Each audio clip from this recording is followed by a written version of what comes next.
Very happy to welcome to the prop department here in the Nut and Fancy project a 1/72nd scale P38J on the tabletop for the first time, ladies and gentlemen of the project. We have seen this aircraft up close in some of my museum visits, haven't we? If you are a TMP Patreon member, you'll see those. I don't think I will ever post them on the main channel. That's special TMP Patreon content or wherever I go in the future. Check it out. We talked about the P38. We talked about Richard Bong, his exploits in the P38, how he had a lot of kills as a civilian flying this plane. Super cool model, great paint job. Nose art says Virginia Marie. Love the blue accents on it, like the propeller hubs, blue against the silver surfaces of the aircraft. Totally excellent, and I have not broke it yet, so that makes me even happier.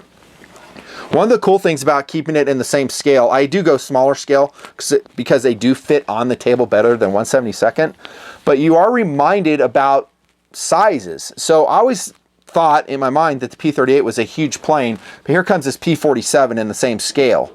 And then the P47, the Jug, that's a big plane. We know this, right? It's a big plane, but the P38 is not that much bigger.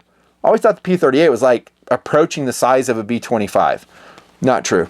Not true. So kind of fun. Tabletop decoration. It is a knife review. Don't get scared. We will be talking blades. It is a Spyderco knife review. A Spyderco fixed blade knife review. And as such, I do have a couple of other Spyderco blades on the table just because they were handy. A Sage in titanium. Discontinued. Love this knife. Overpriced. Made in Taiwan. Overpriced. It has a few quirks. I talked about it in the review. Overall, it is a perfect EDC knife. S30V steel, titanium, frame lock. I mean, dang, what a great knife. Super lightweight, functioning as a cast member. At the top, we have a Cutlery Shop exclusive, the orange. Dude, I love this knife. The Mannix 2 in orange. It's got my stupid washer mod on it, which everybody hates, and I don't care. Tension wire clips, super lightweight, great knife. Functioning both as an EDC and a tactical blade. Okay, there we go. Couple things. Patch, and there's a KC-135 challenge coin. On to the fixed blade review. Okay, and we're going to jump right into philosophy of use. On my load-bearing equipment, if I were to go into war, I'm not planning to, by the way, but if I were, I would have some sort of fixed blade on my setup, in my system. I have modeled that through the years, and guess which knife is probably my overall favorite? You might have an inkling, judging from the title, and you would be correct to say the Street Bowie. Well, back when I bought it, it was called the Fred Perrin. Here it is, in Duracoated. I don't know, Magpul. No, this is Black Hawk Coyote Tan Duracoat. We did this in about 2010. This is one of my all-time favorite LBE knives. I don't see that changing anytime soon. It is in my soldier playlist. Yeah, look at the edge I got on that sucker too. Oh, dude, this is such a cool knife. And you would think that after all these years of doing the knife show, and I've been doing it a while, that I would have diminished enthusiasm for this blade. That is not the case. In fact, when I reviewed this, I think its production was coming to an end in Spyderco. And one of my rants is, why are you discontinuing this knife? It is one of the best fixed blade knives for fighting, for light woodscraft, for LBE use, for emergency defensive tools. The list goes on. And maybe not EDC in this size, but I just love the knife. And throughout the years in other tabletops, I go, please bring it back. Years ago they did. I'm so happy to bring you this kind of an update review on basically the same knife. This is going to be on two different blades actually. The Perrin Street Bowie and the Street Beat. Here's a Street Bowie. It might look a little similar. Right? Very similar to the Perrin, right? At the top. We do have a Spidey hole here. That's a little bit different. Other than that, it's identical. And here comes the shorter Street Beat. This is a 3.5-inch blade. This is a 5-inch blade on the Perrin and now called the Street Bowie. Look at this sucker. Oh, nice. And this allows us to cover a different philosophy of use, which is, you guessed it, EDC. I would not EDC this blade. Not in rule of law. It's too freaking big. Long blade. I don't need a 5-inch blade. I want something shorter. 2-inch blade, 3-inch blade, ideal. 3.5 ideal. The Street Beat ideal EDC blade. SKU numbers on these knives, by the way, are as follows. For the larger one, again, that's the Street Bowie. That is FB04PBB. Yeah, like you'll remember that. Just remember Street Bowie. And then this one right here, the Street Beat FB15PBBK, if you can remember that. Not that it matters. Yeah, philosophy of use though, I covered it already really briefly. Again, go back to my original review. I think I say a lot more in that. This is kind of dovetailing into that ancient review, kind of an update.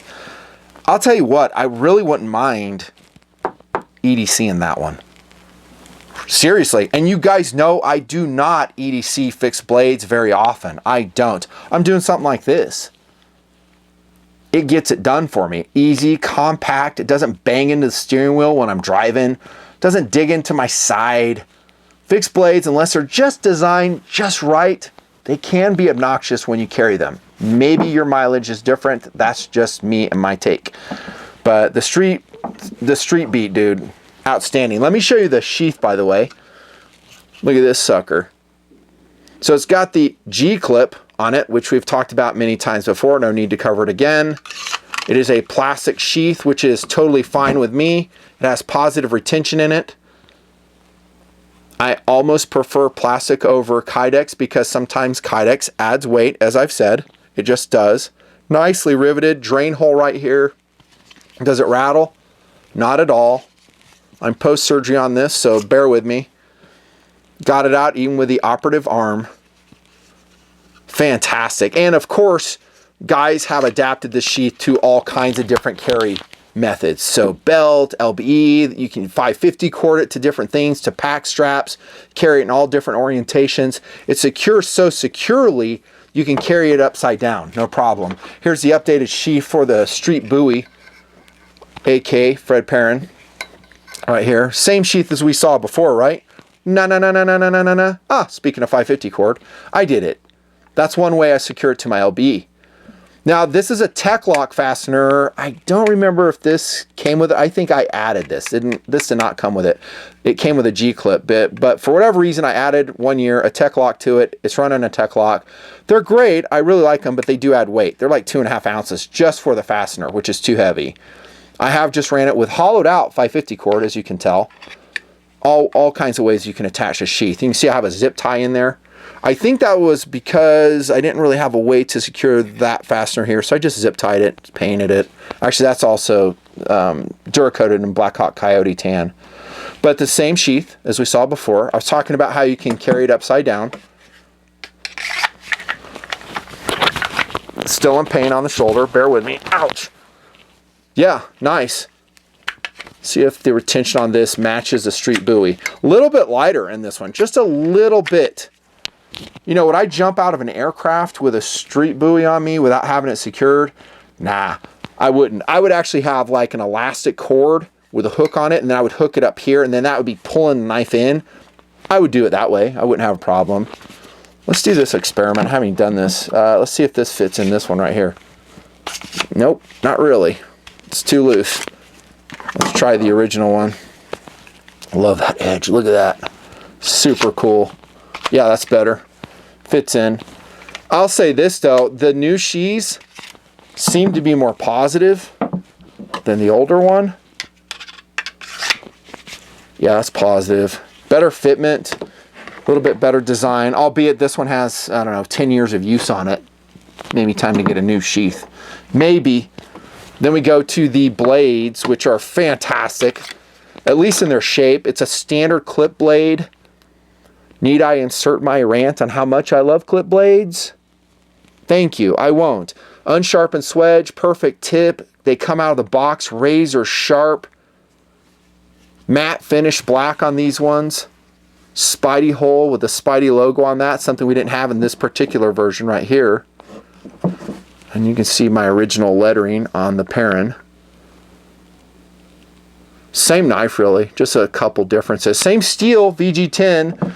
I will insert a little bit of a criticism here. I think they should have come out with an upgraded steel. I don't know, call me crazy. How about CPM S30V?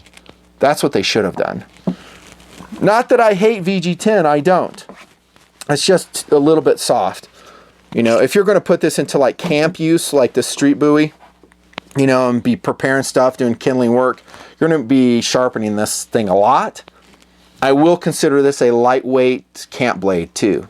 Great for food preparation, flat ground, good slicer. It's not too thick of a blade. And again, the weights on these are just incredible. 6.5 ounces for the largest version. The Street Beat is only 5 ounces, and that is in sheath with a G-clip. Fantastic. These are made in Japan, and I didn't mention it, but they're ceramic coated. It's a bonus. I just love both of them. They're fantastic. This one has a craton grip in it. Got that super deep finger choil in there. Perfect jimping on the top. Oh my goodness.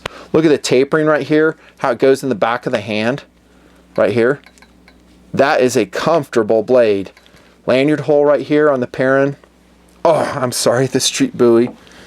Call me crazy. This handle's a little bit different. This is just plastic. Yeah, like a lot of other knives I brought to table. Kind of jimped along the spine here. I don't know if that's going to give you any additional traction. It's just kind of for looks. But this jimping up here is purposeful. It does work. This is a really high control short knife. This is a knife you can get a lot of detail work done. Like I said, this is really a nice EDC knife for just getting all kinds of stuff done. I just love, a lot more than I thought it would, the Street Beat. Now the prices are fantastic for these, for what you're getting, the quality you're getting, the sheaths and everything. I'll call it around $100, give or take. Use my links below if you want to support the show. I'll make like 2.6 cents per click. The links will be below, usually taking you to our friends, our supporters, Blade HQ. Their prices, by the way, are pretty excellent. They match Amazon, in some cases even beating Amazon. Thank you, BHQ. Love these knives.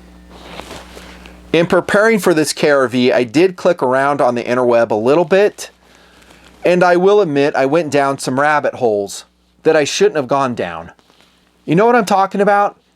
You click on this, you click on that. Next thing you're looking at is a knife you really, really want to buy, and you don't have the money for it. And you know you shouldn't buy that knife.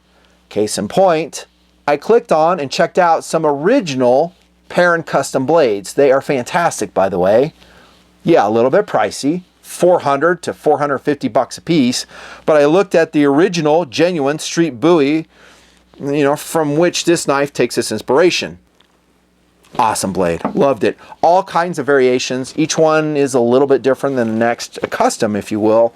I saw the Light PPE, I think is the name of it. It's similar to this one, the Street Bowie. Love that knife. It was like $400. How about the Baby Army Bowie? 1070 tool steel's the version I saw. Micarta handle, gorgeous, $385. Yeah, I saw that. I was like, man, I'd love to review those, bring them to tabletop. I can't spend that money. That would just be stupid. I'll just cover it here in this tabletop and save you the money. Hopefully I don't send you down that same rabbit hole. Yeah. Now, I don't know if you bought those original Perrins, if they're going to hold their value, if you can sell them for more the years to come. I really don't know. I don't have any experience with that particular knife brand from their custom shop. But I'll tell you what, as a Perrin fan myself from these knives, I'm interested. They seem pretty cool. First cool, second cool, you bet. Save yourself about $350 though and go with this one. Yeah, this is highly recommended. The Street Bowie, fantastic soldier blade.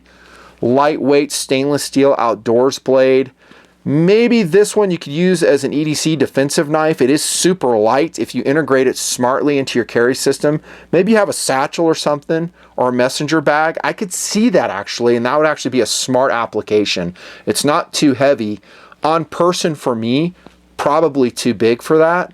I would go with the Street Bowie. EDC knife, could be a fighter for sure. There's a lot of martial artists that love these shorter knives. They have a whole doctrine on how they employ them. In other words, not me, but fantastic. Both of them are highly recommended, worth the money. If you don't have one in your collection, I can't recommend it more than I am now. I mean, you're looking at, what, 13 years removed since I've reviewed this one. My enthusiasm is exactly the same place. They're fantastic. So happy that Spyderco's still carrying them in their lineup. Nut and Fancy.